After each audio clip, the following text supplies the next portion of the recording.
إن الحمد لله نحمده ونستعينه ونستغفره ونعوذ بالله من شرور أنفسنا وسيئات أعمالنا. من يهده الله فلا مضل له ومن يضلل فلا هادي له. وأشهد أن لا إله إلا الله وأشهد أن محمدا عبده ورسوله. قال الله تعالى في القرآن الكريم: يا أيها الناس اتقوا ربكم الذي خلقكم من نفس واحدة وخلق منها زوجها وبث منهما رجالا كثيرا ونساء واتقوا الله الذي تساءلون به والأرحام إن الله كان عليكم رقيبا. وقال أيضا: يا أيها الذين آمنوا اتقوا الله وقولوا قولا سديدا يصلح لكم أعمالكم ويغفر لكم ذنوبكم ومن يطع الله ورسوله فقد فاز فوزا عظيما. وقال أيضا: يا أيها الذين آمنوا اتقوا الله حق تقاته ولا تموتن إلا وأنتم مسلمون. فإن أصدق الحديث كتاب الله وخير الهدي هدي محمد صلى الله عليه وسلم وشر الأمور محدثاتها وكل محدثة بدعة وكل بدعة ضلالة وكل ضلالة في النار. اللهم صل على محمد وعلى آل محمد كما صليت على إبراهيم وعلى آل إبراهيم إنك حميد مجيد. اللهم بارك على محمد وعلى آل محمد كما باركت على إبراهيم وعلى آل إبراهيم إنك حميد مجيد. அனைத்து புகழும் எல்லாம் வல்ல அல்லாஹுக்கே அல்ஹம்துலில்லாஹ். ஸலவாத்தும் ஸலாமும் எம் சத்திய தூதர் எம் சிவனத்துக்கான வழிகாட்டி முஹம்மது ஸல்லல்லாஹு அலைஹி வஸல்லம் அன்னவர்கள் மீது உண்டாவதாக. அன்னவர்களின் வாழ்க்கை வழிமுறைகளை தங்களுடைய வாழ்க்கையை எடுத்து நடந்த உத்தம சஹாபாக்கள், தாபியங்கள், தபா தாபியங்கள் நம் அனைவரும் மீதிலும் அல்லாஹ்வுடைய சாந்தியும் சமாதானமும் என்றென்றும் உண்டாவதாக.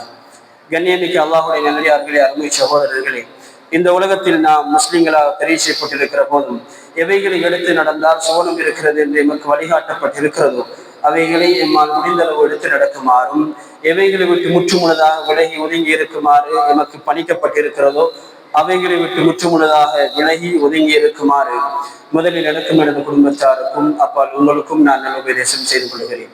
கண்ணியமிக்க அல்லாஹ்வுடைய நல்லடியார்களே, அருமை சகோதரர்களே, அல்லாஹ் தஆலா எம்மை படைத்து இந்த உலகத்தில் காலத்துக்கு காலம், கால மாற்றங்கள், கால சீற்றங்கள் இதுவெல்லாம் ரப்பினுடைய ஏற்பாடு என்பதை நாம் முதலில் புரிந்து கொள்ள வேண்டும். கண்ணியமிக்க சகோதரர்களே, இன்று எம் நாட்டை பொறுத்த மட்டில் அல்ல, முழு உலகையும் ஆட்டி படைக்கிற சோதனை தான். எங்கு பார்த்தாலும் அனர்த்தங்கள், சோதனைகள், எங்கு பார்த்தாலும் மக்களின் அவலங்கள் சூழ்ந்த நிலை என் கண் முன்னால் நாம் சமூக வலைதளங்களிலூடாக கண்டுகொண்டுதான் இருக்கிறோம்.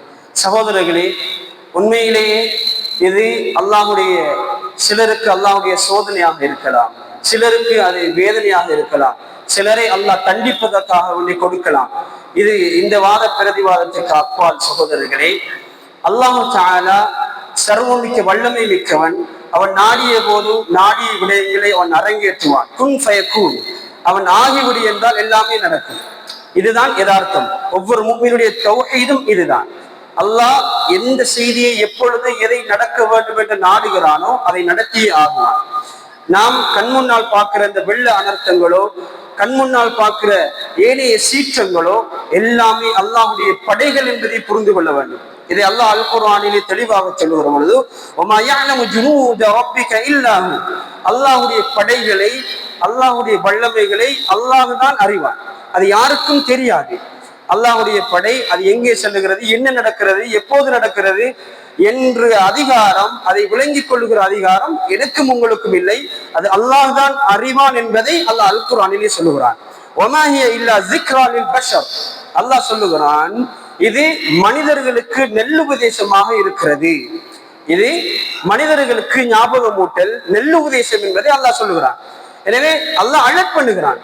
அல்லாஹ் உலகத்திலே இந்த நடக்கிற அனர்த்தங்கள், இந்த சீற்றங்களை எல்லாம் காட்டி அல்லாஹ் ஏதோ ஒரு செய்தியை சொல்ல வருகிறான். அவனுடைய வல்லமையை, அவனுடைய ஆற்றலை மக்கள் பாவங்களில் திகைத்து செல்லுகிற பொழுதோ, உலகத்திலே பாவம் அடந்தேறி செல்லுகிற பொழுதோ அல்லாஹ் சில நேரம் அவனுடைய வல்லமையை வெளிப்படுத்துவான். என்பதை அல்லாஹ் அல் குர்ஆனிலே தெளிவாக சொல்கிறான். கண்ணியமானவர்களே, நாம் தெளிவாக புரிந்து கொள்ள வேண்டும். நாம் சில நேரம் பேசி விடுவோம், அல்லாஹ் ஏன் இப்படி கொடுக்க வேண்டும், ஏன் இப்படி உலகத்திலே இப்படியான அனர்த்தங்களை ஏற்படுத்த வேண்டும் என்ற சிந்தனை வரும். சகோதரர்களே, இந்த சிந்தனை அது இறை நிராகரிப்பின் பக்கம் கொண்டு சென்றுவிடும். அது இறை நிராகரிப்பின் பக்கம் கொண்டு சென்றுவிடும். கவனமாக இருந்து கொள்ள வேண்டும். நிறைய பேர் பேசுவோம், இந்த சீற்றங்களை ஏன் அல்லாஹ் ஏற்படுத்த வேண்டும், ஏன் அல்லாஹ் இப்படியான அனர்த்தங்களை கொண்டு வர வேண்டும். சகோதரர்களே, அல்லாஹ் பல இடங்களிலே அதை சொல்லுவான். அல்லாஹ் பல இடங்களிலே சொல்லுவான், அல்லாஹ் சூரத்துல் இஸ்ராவிலே 51வது வசனத்தில் சொல்லுகிறான், நாம் அத்தாட்சிகளை அனுப்புவது எதற்காக அனுப்புவோம் என்றால் அச்சமூட்டி எச்சரிக்கை செய்வதற்காக. அல்லாஹ் செல்கிற செய்திகள், அல்லாஹ் அனுப்புகிற அச்சாட்சிகள், இந்த அனர்த்தங்கள், இந்த பேரழிவுகள் எல்லாமே அச்சமூட்டி எச்சரிப்பதற்காக வேண்டி என்று அல்லாஹ் சூரத்துல் இஸ்ராவிலே பேசுகிறார். சகோதரர்களே, இது எப்படியாக இருந்தாலும் மனிதர்கள் தெளிவாக புரிந்து கொள்ள வேண்டும். அல்லாஹ்வுடைய இந்த உலகத்தில் அல்லாஹ்வுடைய சட்டங்கள், அல்லாஹ்வுடைய கோட்பாடுகள் மக்கள் மீறுகிற பொழுது, மனிதர்கள் பாவத்தில் அடந்தேறி செல்லுகிற பொழுது, மனிதர்கள் பாவத்தில் மிகைத்து செல்லுகிற பொழுது அல்லாஹ்வுடைய மிகப்பெரிய செய்திதான் கவனமாக இருந்து கொள்ள வேண்டும். இல்லா தக்வீஃபா, அல்லாஹ் அச்சமூட்டி எச்சரிக்கை செய்கிறான். அல்லாஹ் மற்றொரு வசனத்திலே சொல்லுகிறான், அல்லாஹ் ஒரு கூட்டத்துக்கு ஒரு கெடுதியை நாடினால் அதில் ஒதுங்கிக் கொள்வதற்கு எந்த இடமும் இல்லை, எந்த இடமும் இல்லை.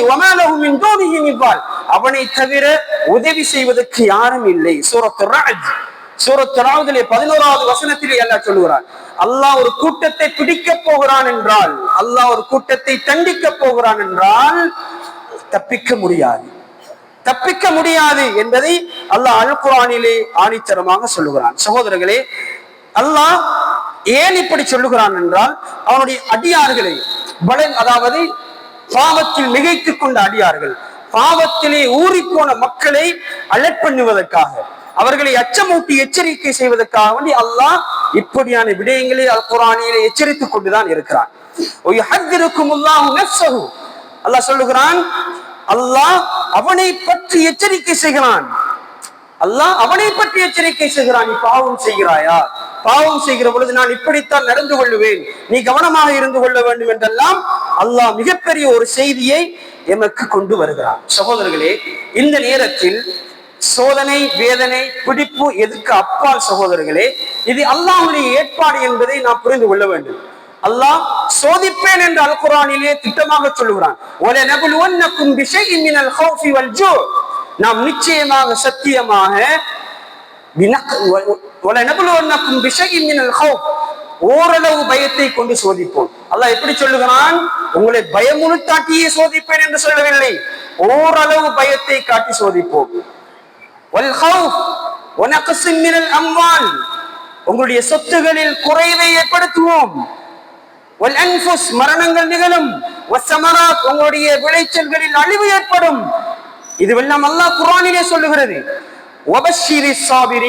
நபியே, நீங்கள் பொறுமையாளர்களுக்கு நன்மாராயம் சொல்லுங்கள். அல்லாஹ் இந்த இடத்தில் பொறுமையை சோதிக்கிறான். வாயை விட்டுவிடக் கூடாது, வாயை இழந்து விடக்கூடாது. ரப்பு சோதிக்கிறான் என்கிற அந்த உணர்வு வர வேண்டும் சகோதரர்களே. அல்லாஹ் அதைத்தான் நம்மிடமிருந்து எதிர்பார்க்கிறான், சோதிக்கிறான். இது மிகப்பெரிய ஒரு சோதனை.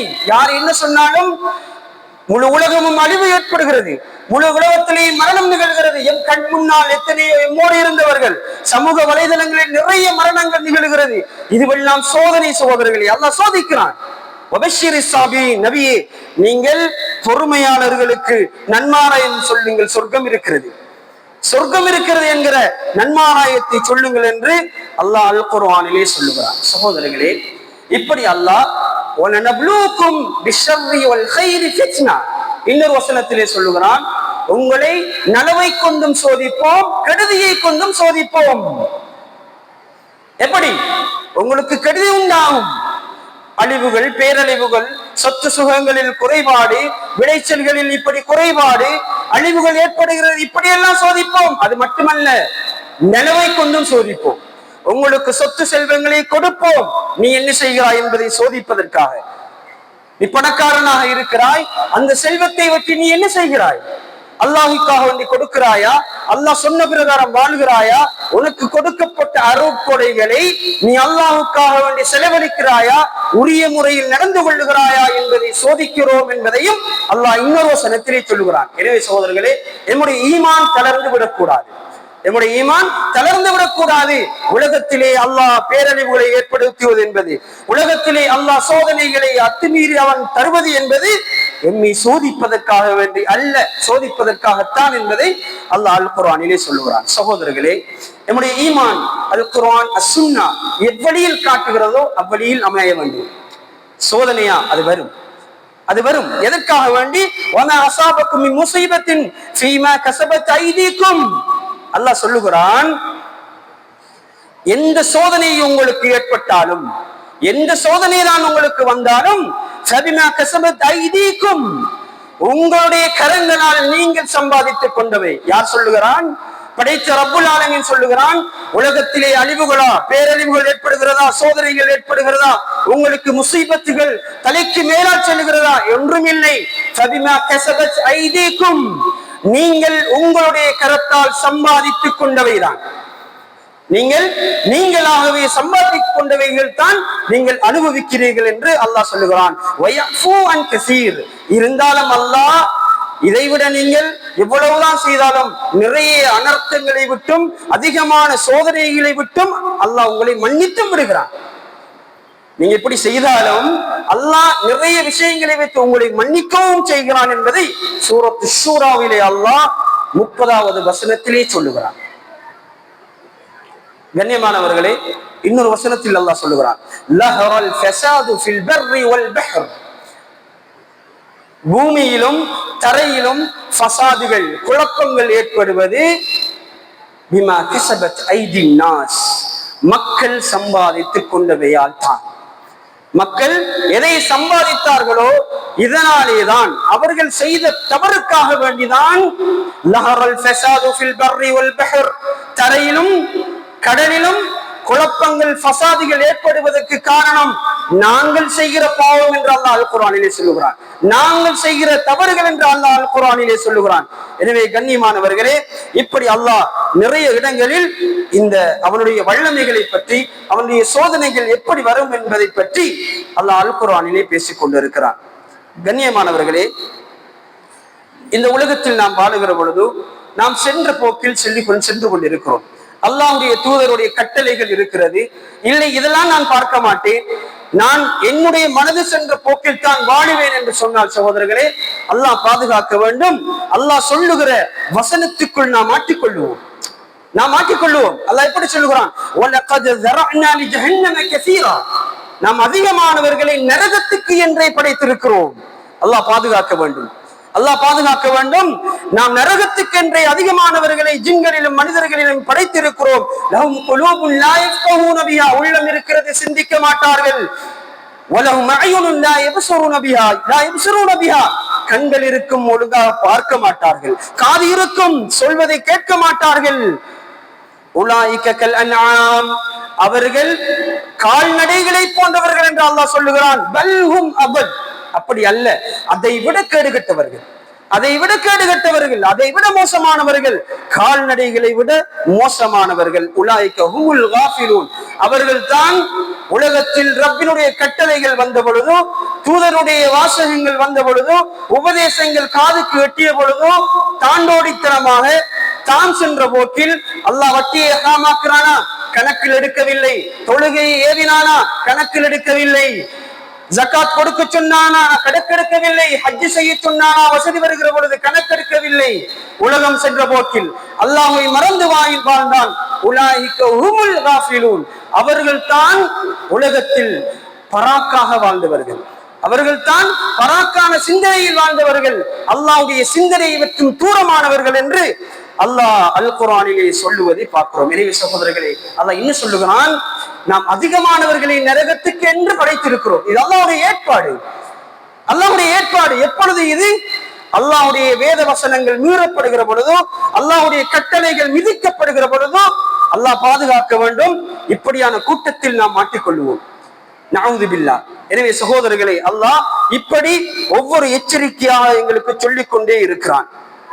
அல்லாஹ் பொதுவாக யாரெல்லாம் மறுத்து வாழுகிறார்களோ, அல்லாஹ்வின் தூதரையும் யாரெல்லாம் மறுத்து வாழுகிறார்களோ இவர்களை பற்றி அல்லாஹ் சொல்லுகிற பொழுது, ومن أظلم ممن ذكر بآيات ربه ثم أعرض عنها ومن أظلم ممن ذكر بآيات الله அல்லாஹ்வுடைய بآيات ربه தன்னுடைய ரப்பினுடைய அத்தாட்சிகளை ஞாபகமூட்டப்படுகிற பொழுது, அவனுடைய வசனங்கள் ஞாபகமூட்டப்படுகிற பொழுது அதை புறக்கணித்து வாழ்ந்தவனை விட மிக அநியாயக்காரன் யான் என்று அல்லாஹ் அறைகூவல் விடுகிறான். இன்னா மினல் முஜ்ரிமீன முன்தகிமூன், நாம் என்ன செய்வோம்? அநியாயக்காரர்களை, குற்றம் செய்வோரை நாம் தண்டிப்போம், பிடிப்பவர்களாக இருக்கிறோம் என்று அல்லாஹ் அல் குர்ஆனிலே சொல்லுவான். எனவே சகோதரர்களே, அல்லாஹ் என்ன சொல்ல வருகிறான்? நாம் எல்லாம் கொடுத்திருக்கிறோம், நீங்கள் மீறி செயற்படுகிற பொழுதோ, அநியாயம் செய்கிற பொழுதோ நாம் உங்களை பிடிப்போம் என்று அல்லாஹ் அல் குர்ஆனிலே திட்டவட்டமாக சொல்லுகிறான். எனவே சகோதரர்களே, எது எப்படியாக இருந்தாலும் அல்லாஹ் என்ன செய்வான்? அவனை ஈமான் கொண்டு உரிய முறையில் வாழுகிற பொழுது, தௌபா செய்கிற பொழுது நிச்சயமாக அல்லாஹ் எமக்கு பாதுகாப்பு கொடுப்பான். பாவங்களில் இருந்து மீழ்ச்சி பெறுகிற பொழுதோ, அவனின் பக்கம் மீடுகிற பொழுதோ நிச்சயமாக எங்களுக்கு ஒதுங்குதலம் சிறப்பாக இருக்கும் என்பதை அல்லாஹ் அல் குர்ஆனிலே பல இடங்களில் சொல்லுகிறான். எனவே கண்ணியமிக்க சகோதரர்களே, இப்படி அல் குர்ஆனிலேயும் அல் ஹதீஸிலேயும் அல்லாஹ் தஆலா தன்னை பற்றி, தன்னுடைய வல்லமையை பற்றி, இந்த அழிவுகளை நான் ஏற்படுத்துவது எதற்காக என்பதை பற்றி நிறைய இடங்களில் அல்லாஹ் பேசுவதை நாம் பார்க்கிறோம். எனவே சகோதரர்களே, அல்லாஹ் அல் குர்ஆனிலே இன்னொரு வசனத்திலே சொல்லுகிற பொழுது, வமா கான அல்லாஹு முஅذிபஹும் வஹும் யஸ்தக்ஃபிரூன், இஸ்திக்ஃபார் செய்கிற பொழுது, பாவ மன்னிப்பு கோருகிற பொழுது நாம் அழிவை ஏற்படுத்த மாட்டோம் என்று சொல்கிறான். குற்றம் பிடிக்க மாட்டோம், அவர்களை தண்டிக்க மாட்டோம் என்று அல்லாஹ் அல் குர்ஆனிலே சொல்கிறான். எனவே சகோதரர்களே, இப்படியான கட்டத்தில் அதிகமான இஸ்திக்ஃபார் தேவை, அல்லாஹ்வின் பக்கம் மீளுதல் அதிகமாக தேவை, ரப்பினிடத்திலே அதிகமாக கையேந்தி பிரார்த்திக்க வேண்டிய தேவை இந்த சிச்சுவேஷனில் இருக்கிறது. அல்லாஹ்விடத்திலே மீள வேண்டும். சில வேளை யோசிக்கலாம், என்னதான் நடந்தாலும், எவ்வளவுதான் தௌபா இஸ்திக்ஃபார் செய்தாலும் வருகிற தண்டனை வரத்தானே செய்கிறது. அதுவும் அல்லாஹ்வுடைய ஏற்பாடுதான், அதுவும் ரப்பினுடைய ஏற்பாடு. அதைத்தானே காட்டார்கள். யா ரசூலுல்லாஹ், எங்களில் நல்லவர்கள் இருக்கிற பொழுதோ எமக்கு அழிவு வருமா? ரசூலுல்லாஹ் சொன்னார்கள், நல்லவர்கள் இருந்தாலும் இதா கஸுரல் கபஸ், பாவங்கள் குற்றங்கள் அதிகரிக்கிற பொழுதோ நல்லவர்களும் மாட்டிக்கொள்வார்கள் என்பதை அல்லாஹ்வுடைய தூதர் ஸல்லல்லாஹு அலைஹி வஸல்லம் அவர்கள் திடமாக சொல்லி காட்டுகிறார்கள். எனவே சகோதரர்களே, இப்படி அல்லாஹு தஆலா இந்த சோதனைகள், வேதனைகள், தண்டனைகள், சீற்றங்கள், அனர்த்தங்கள் எல்லாமே நீங்கள் செய்கிற குற்றத்தில்தான், குற்றத்தின் மூலமாகத்தான் நான் கொடுக்கிறேன். இந்த கட்டத்தில் இருந்து நீங்கள் மீட்சி பெற்றால் நான் தண்டிக்க மாட்டேன் என்பதை சுருக்கமாக சொல்லுகிறான். எனவே இக்காலகட்டத்தில் எம்மால் முடிந்த அளவு நாம் தௌபா செய்து கொண்டு இஸ்திக்ஃபார் செய்து அல்லாஹ்வுடைய மன்னிப்பை பெறக்கூடிய மக்களாக ஆகியுள்ளோமா?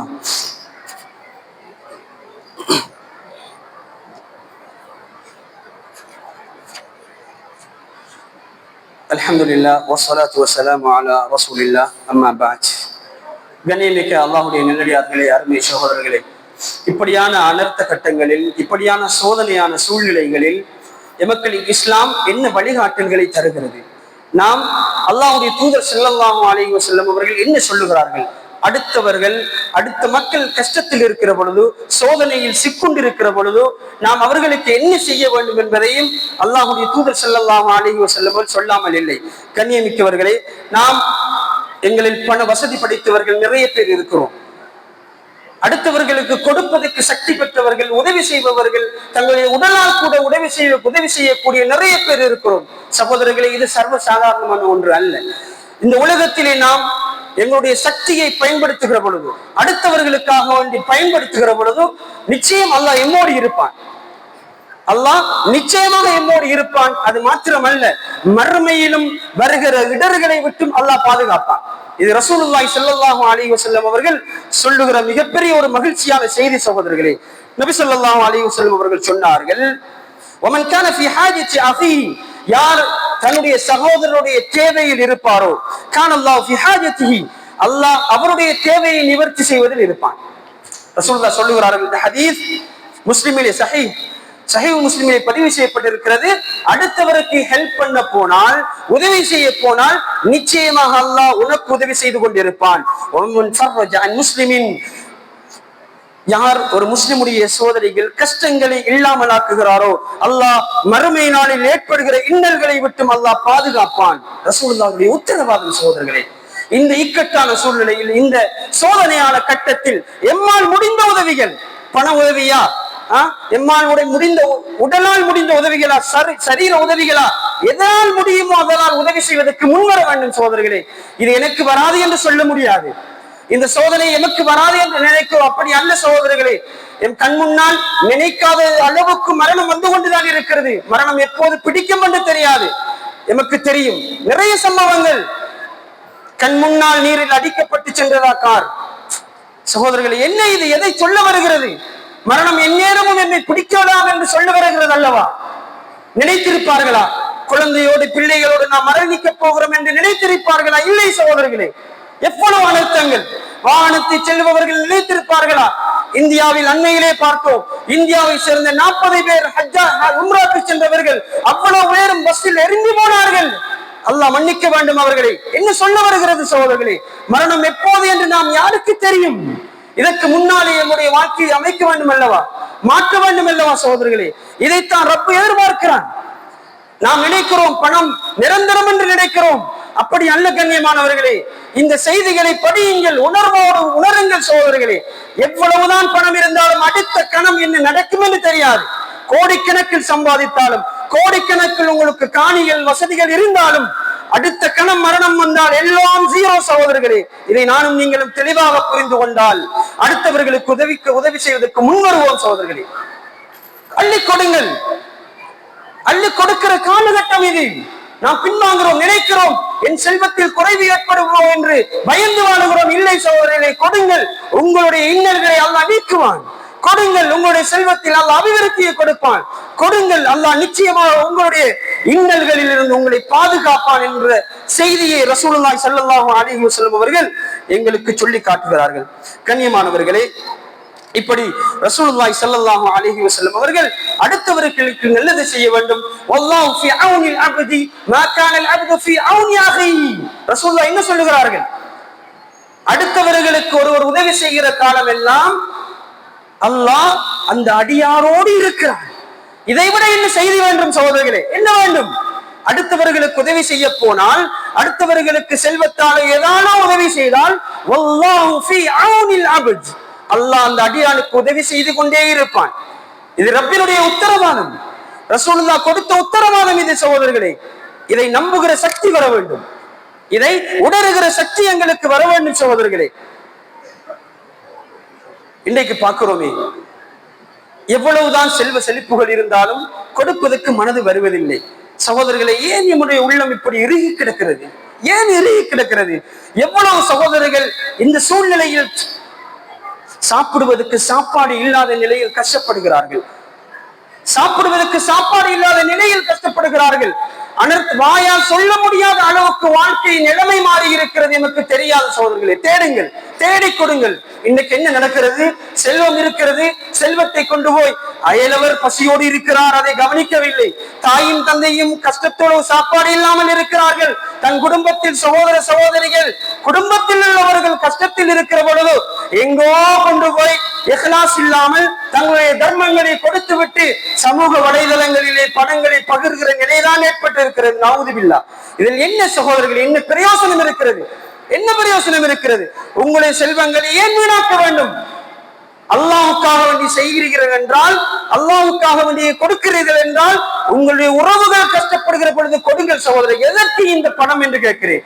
இன்னைக்கு நிறைய சொசைட்டிகள், நிறைய நிறுவனங்கள் மக்களுக்கு தேவையை கொடுப்பதற்கு முன் வந்திருந்தாலும் இதில் மிகப்பெரிய ஒரு அவலத்தை பேச வேண்டும். நிறைய பெண்கள் அவர்களுடைய புகைப்படங்களுக்கு முன்வர வெட்கம் பட்டு அவர்களுடைய தேவையை நிவர்த்தி செய்து கொள்ள முடியாத ஒரு நிலை ஏற்பட்டிருக்கிறது. இன்றைக்கு ஒரு சிறிய சாப்பாட்டு பார்சலை கொண்டு கொடுத்தாலும் அதை போட்டோ எடுக்கணும், பெண்களை போட்டோ எடுக்கணும். சகோதரர்கள், எதுக்கு இந்த அவசியம்? ஏன் இது? ஏன் இந்த நிலைமை? நாம் நினைக்கிறோம் அடுத்தவர்களை இதை தூண்டுகிறோம் என்று. சகோதரர்களை தூண்டுங்கள். ஏன் முடியாது? வேற மாற்று வழிகள் இல்லையா? பொருட்களை கொடுத்து விட்டு நீங்கள் என்ன செய்யலாம்? பெண்களை தவிருங்கள், ஆண்களையும் நீங்கள் சில நேரம் அவர்களுக்கும் வெட்கம் இருக்கும். கொடுத்தால் நீங்கள் சொசைட்டி இப்படி செய்தார்கள் என்று போட்டால் போதுமே. எதற்கு அடுத்தவர்களுடைய படங்களை தூக்கி சோசியல் மீடியாவிலே போடவில்லை சகோதரர்களே? ஏன் இந்த அவல நிலை? இந்த தர்மத்துக்கு எந்த பலனும் இல்லை.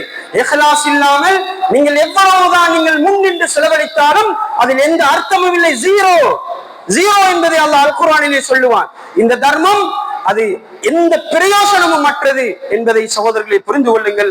கண்ணியமானவர்களே, இந்த காலகட்டத்தில் அடுத்ததாக நாம் முக்கியமாக புரிந்து கொள்ள வேண்டும், உதவி செய்வது மாத்திரமல்ல, உபத்திரமும் செய்யக்கூடாது, அடுத்தவர்களுக்கு அநியாயமும் செய்யக்கூடாது.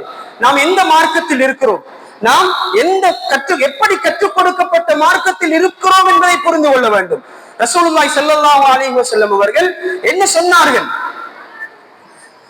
இய்யாக்கும் வல் ஜுலூஸ் வத் துரகாத், நீங்கள் பாதைகளில் அமர்வதை நான் உங்களுக்கு எச்சரிக்கிறேன், நீங்கள் பாதையில் அமரக்கூடாது. சஹாபாக்கள் கேட்டார்கள், யா ரசூலல்லாஹ், யா ரசூலல்லாஹ், மலனா புத்துன் மின் மஜாலிஸினா, எங்களுடைய சபைகளை பாதைகளில் தான் அமைக்க வேண்டிய தேவை இருக்கிறது, அங்கேதான் நாங்கள் பேசிக் கொள்கிறோம். அப்படியா? ரசூலுல்லாஹ் சொன்னார்கள், ஃபஅஅது த்ரீக ஹக்கஹு, நீங்கள் அப்படித்தான் உட்கார்ந்து வேண்டும் பேச வேண்டும் என்றிருந்தால் பாதையினுடைய உரிமைகளை கொடுங்கள். சஹாபாக்கள் கேட்டார்கள், யா ரசூலல்லாஹ், பாதைகளுடைய உரிமைகள் என்றால் என்ன? அகல்லுல் பஸர், நீங்கள் பார்வைகளை தாழ்த்திக் கொள்ளுங்கள். வகஃபுல் அதா, வகஃபுல் அதா, நோவினைகளை தவிர்த்துக் கொள்ளுங்கள், அடுத்தவர்களுக்கு நோவினை கொடுக்காதீர்கள். சகோதரர்களே, இது மிகப்பெரிய ஈமானின் ஒரு பகுதி என்பதை புரிந்து கொள்ளுங்கள். இமாகத்துல் அதானி தரீக் என்பது பாதைகளை விட்டும் இடையூறானவற்றை ஒதுக்கி விடுவது என்பது அது ஈமானுடைய 73 பகுதிகளில் தாழ்ந்த பகுதி என்று ரசூலுல்லாஹ் சொன்னார்கள். அடுத்தவர்களுக்கு இடையூறு கொடுக்க கூடாது. சகோதரர்களே, இன்றைக்கு என்ன நடக்கிறது? இன்றைக்கு எங்களுடைய சகோதரர்கள், ஈமான் கொண்டவர்கள், அல்லாஹ்வின் தூதரையும் ஏற்றுக்கொண்டவர்கள், அடுத்தவர்களுடைய தன் வீடு சுத்தமாக இருக்க வேண்டும், தன் வீடும் தன்னுடைய பகுதியும் சுத்தமாக இருக்க வேண்டும் என்பதற்காக அடுத்தவர்களின் பாதையில் அழுக்காகி விட்டு செல்கிறோம். என்ன சொன்னது ரசூலுல்லாஹ்? என்ன சொன்னார்கள்? நீங்கள் பாதைக்கு இடையூறு கொடுக்க கூடாது. இன்றைக்கு நாம 100க்கு 90% 100% என்று சொல்லலாம், பாதைகளை அழுக்காக்குவதிலேயே நாம் முற்போக்காக செயற்படுகிறோம். நஊது பில்லாஹ். இது மிகப்பெரிய ஒரு சாபத்தை ஏற்படுத்தும் சகோதரர்களே. ரசூலுல்லாஹ் சொன்னார்கள், மக்களுக்கு நிழல் கொடுக்கிற இடங்கள், நிழல் கொடுக்கிற இடங்கள், இப்படியான இடங்களில் நீங்கள் அழுக்கை ஏற்படுத்துவது அது சாபத்தை கொண்டு வரும் என்றார்கள் ரசூலுல்லாஹ். சாபத்தை ஏற்படுத்தும். மக்கள் நடக்கிற பாதைகளில் அவர்களுக்கு இடையூறாக தங்களுடைய குப்பை கூலங்களை கொண்டு கொட்டுவது சாதாரணமாக நினைக்கிறோம். நாம அந்த மாதிரி தொழுகிறார் 5 நேரம், சுப்ஹானல்லாஹ், சுபஹ் தொழுகைக்கு முன் சஃப்ல நிற்கிறார், ஆனா முதல் வேளை குப்பையை கொண்டு அடுத்த ரோட்ல போடுறது. சகோதரர்கள், என்ன ஈமான் இது? ஈமானுடைய பகுதி வலுவடைந்து, ஈமானுடைய பகுதி கீழ் தாழ்ந்து போயிருக்கிறது என்பது அர்த்தம். ஈமான் இல்லை என்ற அர்த்தம். சகோதரர்களே, தன் வீடு சுத்தமாக இருக்க வேண்டும், தன்காணி சுத்தமாக இருக்க வேண்டும் என்பதற்காக வேண்டி அடுத்தவர்களுடைய பகுதிகளை நோவினைக்கு உண்டாக்குவது, கஷ்டப்படுத்துவது என்பது அது சகோதரர்களை அல்லாஹ் பாதுகாக்க வேண்டும். அது ஈமானுடைய மிகப்பெரிய குறைபாடு. சகோதரர்களே, நாம் தான் படிக்கிறோம். அல்லாஹ் என்ன செய்தான்? பாதையில் இடையூறாக இருந்த ஒரு மரக்கிளையை ஒரு மனிதர் வெட்டியதற்காக வேண்டி, அதை அகற்றியதற்காக வேண்டி அல்லாஹ் அவரை மன்னித்து நன்றி செலுத்தி சொர்க்கத்துக்குள் நுழைவித்தான் என்ற செய்தி சஹீஹுல் முஸ்லிமிலே பதிவு செய்யப்பட்டிருக்கிறதா இல்லையா? என்ன நடந்தது? பாதைக்கு இடையூறாக இருந்த ஒரு மரக்கிளையை வெட்டினார். இதற்கு அல்லாஹ் ஆச்சரியம் அடைந்து அல்லாஹ்வை நன்றி சொல்லி அவருடைய பாவத்தை மன்னித்து சொர்க்கத்துக்குள் நுழைவித்தான் என்று நாம் ஹதீஸிலே பார்க்கிறோம். சகோதரர்களே, இன்றைக்கு நாம் என்ன செய்கிறோம்? எங்களுடைய மரங்களை, கிளைகளை வெட்டி கொண்டு முதலாவது போடுற பாதையில தான் முதலாவது ஹராமாக்குறது. எங்களுடைய முஸ்லிம்கள் செல்கிற பாதைகளை தான் நாசமாக்குறோம். சகோதரர்கள், இது ஒரு இஸ்லாமியருடைய, ஒரு முஸ்லிமுடைய செயற்பாடு அல்ல. சகோதரர்களே, அல்ல. இது நாம் எவ்வளவுதான் சரிப்படுத்த வந்தாலும் இது ஒரு முஸ்லிமுடைய செயற்பாடு அல்ல. இது எங்கோ ஈமானில் குறைபாடு இருக்கிறது என்பதை நாம் புரிந்து கொள்ள வேண்டும். சகோதரர்களே, இந்த காலகட்டத்தில் நாம் கண்கூடாக பார்க்கிறோம். நிறைய பாதைகளில் குழந்தைகளுடைய பம்பசுகளை கொண்டு வீசிவிட்டு போடுகிறார்கள். அடுத்தவன் நோய்வாய்ப்படுவான் அல்லவா? அடுத்தவன் இன்னல்களை சம்பாதிப்பான் அல்லவா? அவன் திட்டுவான் என்கிற அச்சம் இல்லையா? அநியாயம் இழைக்கப்பட்டவன் அல்லவா? அநியாயம் இழைக்கப்பட்டவனுடைய பதுவா அல்லாஹ்விடத்திலே திரை இல்லாமல் செல்லும் அல்லவா? அந்த அச்சம் இல்லையா நமக்கு? சகோதரர்களை, பயந்து கொள்ள வேண்டும்.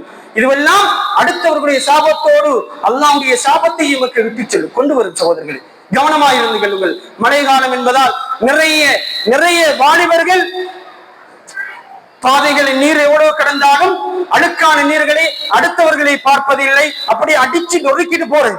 அப்படியே தண்ணி இருக்கிறே பக்கத்தால் ஆக்கள் போறானே அவனுடைய ஆடைகள் அழுக்காகும் என்ற சிந்தனை இல்லை. சகோதரர்களை நாம் நினைக்கிறோம் ஏதோ பைக் கிடைச்சிருக்கு முறுக்கிட்டு போறோம் என்று. அப்படி இல்ல, பக்கத்துல இருக்கிறவன் திட்டுவான், அவன் சபிப்பான், நாசமா போனவன் தண்ணி அடிச்சுட்டு போறானே. நாம சர்வசாதாரணமா நினைக்க கூடாது. இது நாம ஹெப்பிக்கு முறுக்கிட்டு போவோம், அவன் சபித்தான் என்றால் அந்த சாபம் அல்லாஹ்விடத்திலே போகும், அல்லாஹ்விடத்திலே போகும் சகோதரர்கள். எனவே கவனமாக இருந்து கொள்ள வேண்டும். இதுவெல்லாம் அல்லாஹ்வுடைய சாபத்தை கொண்டு வந்து விடும். கவனமாக செயற்பட வேண்டும். வாலிபர்கள் குறிப்பாக வாலிபர்கள், இது நிறைய பேர் நாம் அவதானித்திருக்கிறோம். ஆட்டோவில் செல்லுபவர்கள், பைக்கில் செல்லுபவர்கள், ஏதோ நாம் தாம் நினைத்தபடி வாகனத்தில் தண்ணீரை அடுத்தவர்களுக்கு அடித்து விட்டு செல்கிறோம். நாமே நிறைய பார்த்திருக்கிறோம். நிறைய திட்டுவது காதுல விழுந்திருக்கு. எனவே சகோதரர்களே, இதெல்லாம் அடுத்த முஸ்லிம்களுக்கு கொடுக்கிற இன்னல்கள், இதெல்லாம் பாதைகளுக்கு கொடுக்கிற உரிமை அல்ல. இது ரசூலுல்லாஹ் எதை ஈமான் என்றார்களோ, எதை ஈமானுடைய பகுதி என்றார்களோ, அந்த பாதைக்கு கொடுக்கிற அந்த உரிமை, பாதையை விட்டும் அகற்றுகிற அந்த அழுக்குகளை அகற்றுகிற சிந்தனை நம்மிடத்தில் இல்லை என்றால் சகோதரர்களே, ஈமான் குறைபாடு இருக்கிறது. எனவே என்னென்ன விஷயங்களை பேசினோமோ, நல்ல விடயங்களை பேசினோமோ, அவைகள் அனைத்தையும் என்னுடைய வாழ்க்கையிலையும் உங்களுடைய வாழ்க்கையையும் எடுத்து நடத்துவதற்கு ரப்புல் ஆலமீன் தௌஃபீக் செய்வானாக. வ ஆகிரு தஅவானா அல்ஹம்துலில்லாஹி.